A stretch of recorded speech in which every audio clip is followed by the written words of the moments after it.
Hello everyone, and welcome back to Red Room Stories. I know many of you tune in to these tales to help you drift off to sleep. So before we settle in, I'd love for each of you to leave a comment sharing where in the world you're listening from. And if you're enjoying the episodes, don't forget to give a like and subscribe to the channel. Now let's get comfortable, relax, and begin.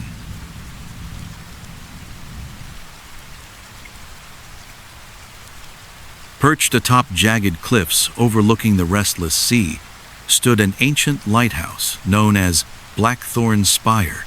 Its beacon had long since dimmed, yet sailors still spoke of its ghostly glow appearing on stormy nights, guiding ships to their doom.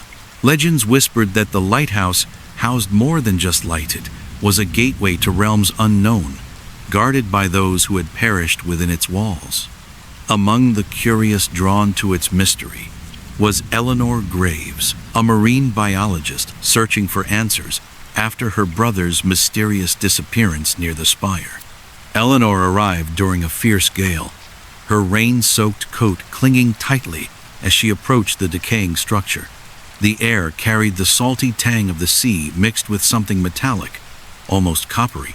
Above the entrance, weathered letters spelled out, "Blackthorn Spire. Guide them home."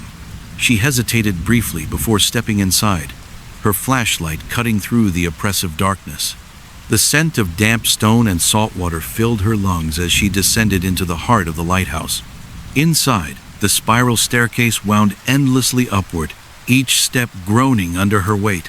Shadows danced unnaturally along the walls, forming fleeting shapes that vanished when she turned to look.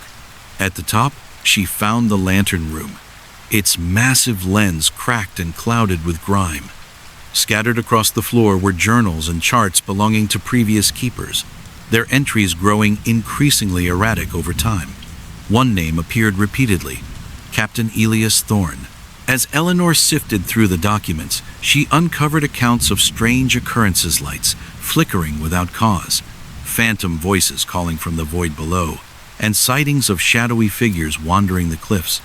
Most disturbing was a recurring phrase scrawled in frantic handwriting, "They are waiting."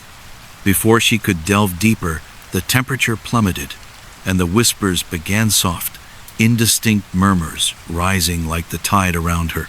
Panicked but resolute, Eleanor pressed on, descending into the basement where supplies once stored now lay rotting. There, she discovered a hidden door concealed behind crumbling masonry. Beyond it stretched a cavernous chamber illuminated by bioluminescent fungi, casting an eerie green glow. At its center stood an ornate mirror framed in blackened iron, its surface rippling like liquid despite being untouched. As she approached, her reflection shifted unnervingly, revealing not her own face but someone else's.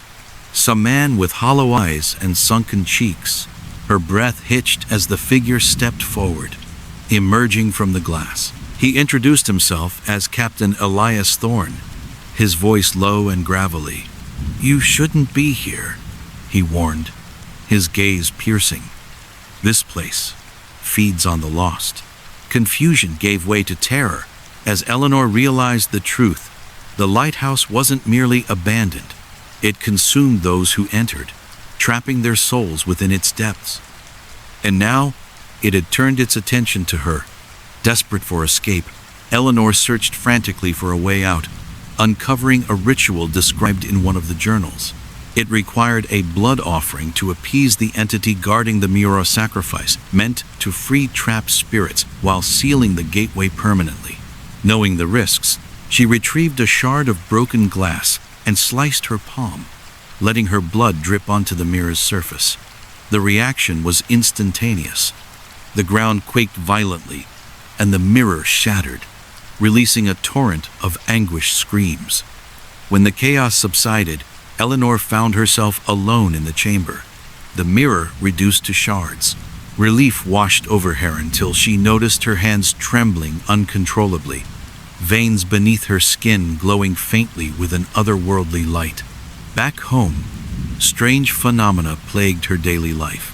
Objects moved without explanation, and reflections no longer matched her movements. Consulting Dr. Margaret Kane, An expert in metaphysical anomalies, she learned the horrifying truth.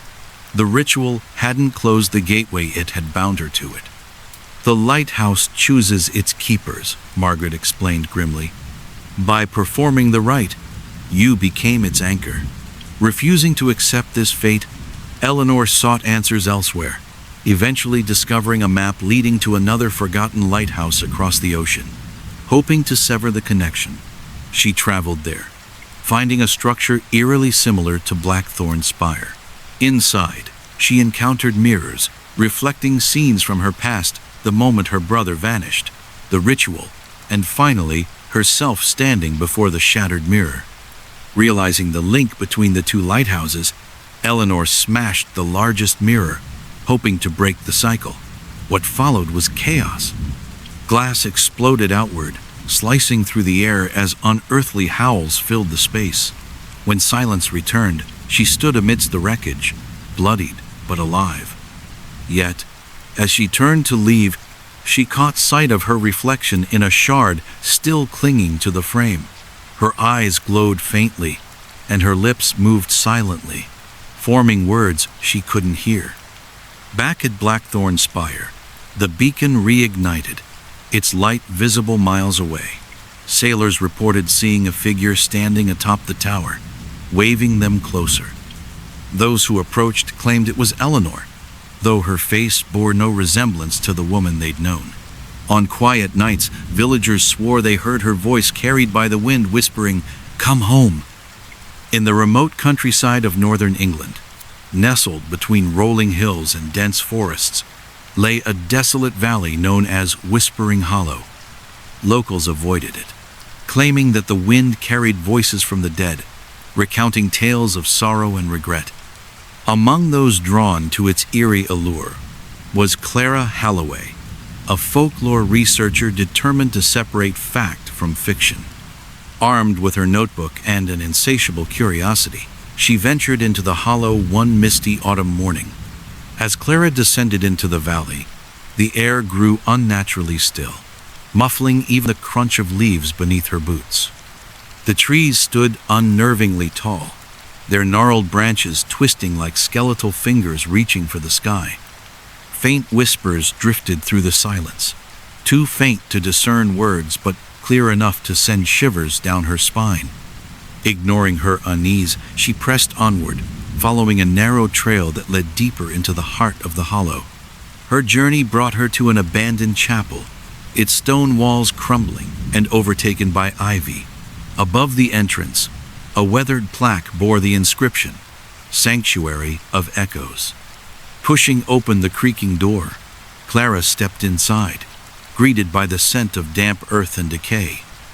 The interior was dimly lit by shafts of light piercing through broken windows, revealing rows of pews coated in dust, and a pulpit adorned with faded carvings of faces contorted in anguish. Exploring further, Clara discovered a crypt beneath the chapel, accessible through a trapdoor hidden beneath the altar. Descending cautiously, she found herself surrounded by tombs bearing names unfamiliar yet strangely resonant. One tombstone stood out, a name etched deeply into the stone, Eleanor Graves. Beneath it, scrawled hastily, were dates spanning centuries. Her pulse quickened as she realized the impossibility. She shared the same name as someone buried here long before her time. Suddenly, the temperature plummeted, and the whispers grew louder, overlapping into a cacophony of voices, pleading for release. Panic surged within her, but she forced herself to focus, noticing a small journal tucked into the corner of the crypt. Flipping through its brittle pages, she uncovered writings from Eleanor Graves, detailing experiments meant to communicate with the afterlife. But something had gone horribly wrong. The spirits hadn't merely spoken, they had consumed her. Against her better judgment, Clara performed one of the rituals described in the journal, lighting candles arranged in a circle and reciting incantations meant to summon guidance. The reaction was immediate. Shadows twisted unnaturally along the walls, coalescing into humanoid forms with featureless faces. They advanced slowly, encircling her until escape seemed impossible. Desperation drove her to snatch a shard of broken glass lying nearby, using it to slash her palm and disrupt the ritual. The ground trembled violently as the shadows recoiled, dissolving into wisps of smoke. Yet, amidst the chaos, one figure remained, a woman bearing Clara's likeness, though gaunt and hollow-eyed. "You've awakened them," the apparition whispered, her voice laced with malice. Before Clara could respond, the figure lunged forward, gripping her wrist tightly. Pain seared through her arm as symbols resembling those carved into the tombstones began etching themselves into her skin. When the vision subsided, Clara found herself alone in the crypt, the candles extinguished and the journal reduced to ash. Relief washed over her until she noticed the symbols glowing faintly on her arm. Back home, strange occurrences plagued her daily existence. Objects rearranged themselves without explanation, and reflections no longer matched her movements. Consulting Dr. Nathaniel Kane, an expert in metaphysical phenomena, she learned the horrifying truth. The ritual hadn't banished the spirits, it had bound them to her. "The hollow claims its own," Nathaniel explained grimly. "By performing the rite, you became its new anchor." Determined to break free, Clara sought out others who had encountered similar fates, eventually discovering a map leading to another forgotten site tied to the hollow. Hoping to sever the connection, she traveled there, finding a mirror-like pool reflecting scenes from her past, the moment she performed the ritual, the apparition, and finally, herself standing before the crypt. Realizing the link between the two locations, Clara shattered the surface of the pool, hoping to destroy the bond. What followed was chaos. Water surged upward, carrying fragments of glass and shadowy figures clawing at the air. When the torrent subsided, she stood amidst the wreckage, drenched and trembling. Yet, as she turned to leave, she caught sight of her reflection in a shard still clinging to the frame. Her eyes glowed faintly, and her lips moved silently, forming words she couldn't hear. Back in Whispering Hollow, the whispers returned, louder than ever. Villagers claimed to see Clara wandering the valley, her form translucent and accompanied by countless others. On quiet nights, her voice echoed through the trees, urging travelers closer. Those who followed reported hearing her final words, "Join me." In the heart of a dense forest in Eastern Europe, shrouded by perpetual mist, stood an abandoned cabin known only as the Doll Maker's Workshop. Locals whispered about its creator, Elias Thornfield, a reclusive craftsman who vanished decades ago, leaving behind his macabre creations, life-size dolls said to move when no one was watching. Among those drawn to the legend was Clara Graves, a journalist determined to uncover the truth behind the eerie tales. Clara arrived on a cold autumn evening, her breath visible in the frosty air as she approached the decrepit structure. A sign hung crookedly above the door, its faded letters spelling out, "Elias Thornfield, where imagination lives forever." Ignoring the chill running down her spine, she pushed open the creaking door and stepped inside. The scent of old wood and mildew filled her lungs as her flashlight illuminated shelves crammed with dolls of every shape and size. Their glassy eyes seemed to follow her every move. Exploring further, Clara discovered a workbench cluttered with tools and half-finished dolls. One figure caught her attention, a doll bearing an uncanny resemblance to herself, right down to the freckles dotting its porcelain cheeks. Its lips were slightly parted, as though frozen mid-whisper. Unease coiled tightly around her chest, but curiosity drove her onward. Beneath the doll lay a journal, its pages filled with sketches and cryptic notes detailing Elias's obsession with capturing souls. As she flipped through the journal, the temperature plummeted, and the whispers began soft, indistinct murmurs that seemed to emanate from the dolls themselves. Panic surged within her, but she forced herself to focus, noticing a recurring phrase scrawled in frantic handwriting. "They are not toys." Before she could delve deeper, the room grew darker, shadows stretching unnaturally across the walls. From the corner of her eye, she saw a Movementa doll tilting its head to watch her. Desperate for answers, Clara ventured into the basement, where a massive loom-like machine dominated the space. Its threads shimmered faintly, resembling strands of human hair woven together.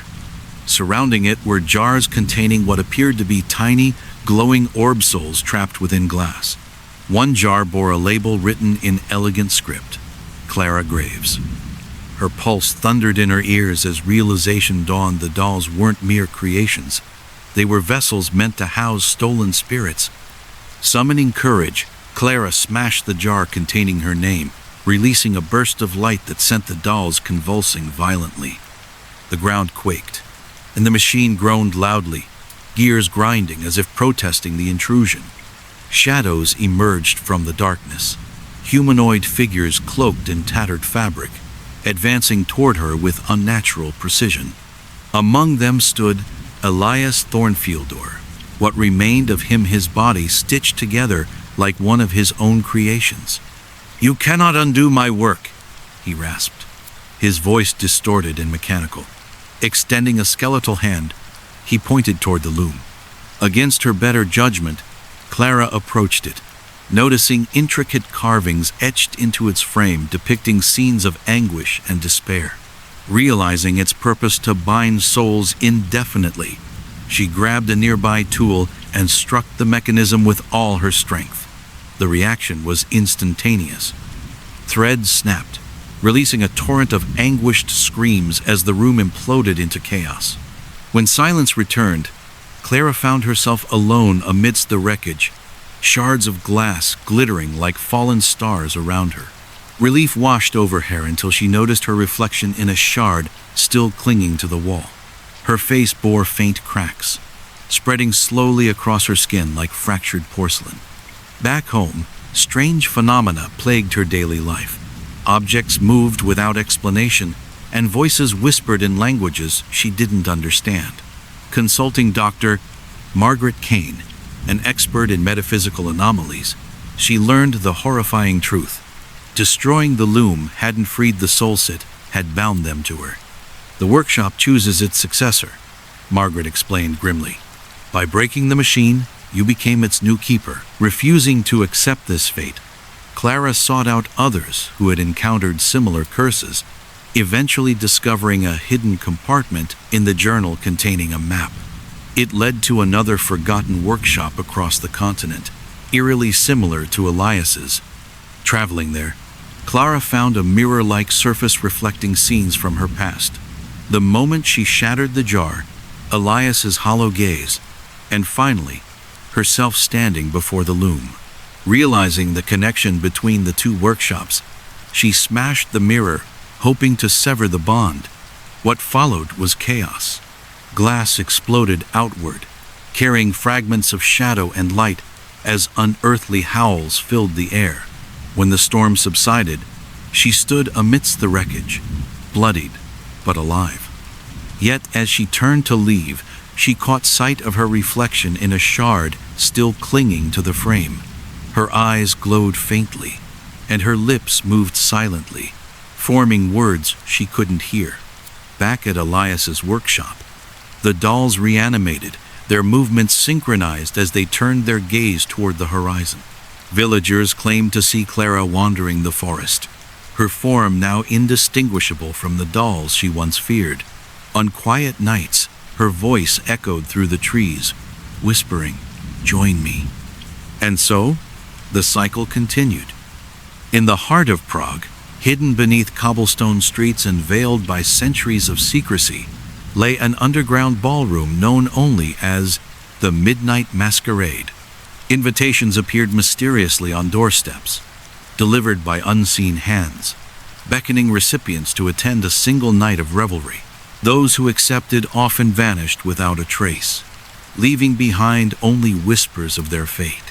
Among the curious was Eleanor Graves, a historian drawn to unraveling mysteries that defied explanation. Eleanor received her invitation on a stormy evening, its ornate calligraphy shimmering faintly under candlelight. Intrigued yet wary, She donned a mask adorned with black feathers and descended into the depths of the city, following cryptic directions etched onto the parchment. The air grew colder as she approached a nondescript iron gate, which creaked open seemingly of its own accord. Beyond it stretched a grand hall illuminated by chandeliers casting flickering shadows across marble floors. The masquerade was in full swing, guests swirling in elegant gowns and tailored suits, their faces obscured by elaborate masks. Despite the opulence, an unsettling tension hung in the air. Conversations hushed as Eleanor entered, eyes following her every move. She felt out of place, though she couldn't pinpoint why. A figure clad in crimson robes approached her, bowing deeply before extending a gloved hand. "Welcome, Miss Graves," he murmured, his voice smooth but devoid of warmth. "We've been expecting you." Confusion gnawed at her as she realized no one had spoken her name aloud. Determined to uncover the truth, Eleanor mingled among the crowd, eavesdropping on fragmented conversations. Phrases like, "The clock strikes 13," and "They always return," sent shivers down her spine. One guest, a woman with a porcelain mask painted with teardrops, leaned close and whispered, "Do not look too long into the mirrors." Before Eleanor could respond, the woman vanished into the throng. Her investigation led her to a secluded alcove where a towering mirror stood, its surface rippling unnaturally, despite the stillness of the room. Peering into it, Eleanor saw not her reflection but a shadowy figure standing behind her, its face obscured beneath a wide-brimmed hat. Whirling around, she found nothing but empty space. Panic surged within her, but curiosity compelled her to touch the glass. It felt warm, almost alive, pulsing faintly beneath her fingertips. Suddenly, the lights dimmed, plunging the hall into near darkness. The music ceased, replaced by the rhythmic ticking of a massive clock mounted high above the stage. Its hands moved counterclockwise, stopping abruptly at 13. From the shadows emerged a man whose presence commanded attention, his mask resembling a grinning skull, his eyes gleaming with unnatural light. "Ladies and gentlemen," he announced, his voice echoing unnervingly, "it is time for the final dance." The crowd erupted into chaos as guests began transforming, their masks fusing to their faces and their bodies contorting grotesquely. Some collapsed into piles of ash, while others dissolved into shadowy tendrils that slithered toward the mirror. Realizing the danger, Eleanor bolted for the exit, only to find the gates sealed shut. Desperation drove her back to the mirror, where she noticed an inscription etched along its frame. "Only those who see themselves may leave." Summoning courage, Eleanor stared deeply into the glass, confronting the shadowy figure once more. This time, it spoke, its voice low and guttural. "You cannot escape what you are." Her reflection began to shift, revealing not her own face, but someone else's entirely, a gaunt woman with hollow eyes bearing a striking resemblance to the teardrop-masked guest. Understanding dawned painfully. She wasn't merely a visitor. She was part of the masquerade. Determined to break free, Eleanor shattered the mirror with a nearby candlestick, releasing a torrent of anguished screams as the room imploded into chaos. When silence returned, she found herself alone amidst the wreckage, shards of glass glittering like fallen stars around her. Relief washed over her until she noticed her reflection in a shard, still clinging to the wall. Her skin bore faint cracks, spreading slowly across her face like fractured porcelain. Back home, strange phenomena plagued her daily existence. Objects rearranged themselves without explanation, and voices whispered in languages she didn't understand. Consulting Dr. Nathaniel Cross, an expert in metaphysical phenomena, she learned the horrifying truth. Destroying the mirror hadn't freed Herod, had bound her to the masquerade. "The ball chooses its dancers," Nathaniel explained grimly. "By breaking the glass, you became its new host." Refusing to accept this fate, Eleanor sought out others who had encountered similar curses, eventually discovering a map leading to another forgotten masquerade across the continent. Hoping to sever the connection, she traveled there, finding a hall eerily similar to the one she'd escaped. Inside, she encountered mirrors, reflecting scenes from her past. The moment she shattered the glass, the skull-masked figure, and finally, herself standing before the inscription. Realizing the link between the two locations, Eleanor smashed the largest mirror, hoping to destroy the bond. What followed was chaos. Glass exploded outward, carrying fragments of shadow and light as unearthly howls filled the air. When the storm subsided, she stood amidst the wreckage, bloodied but alive. Yet, as she turned to leave, she caught sight of her reflection in a shard still clinging to the frame. Her eyes glowed faintly, and her lips moved silently, forming words she couldn't hear. Back at the original masquerade hall, the clock struck 13 once more. Villagers claimed to see Eleanor wandering the streets, her form indistinguishable from the other dancers. On quiet nights, her voice echoed through the alleys, whispering, "Join me."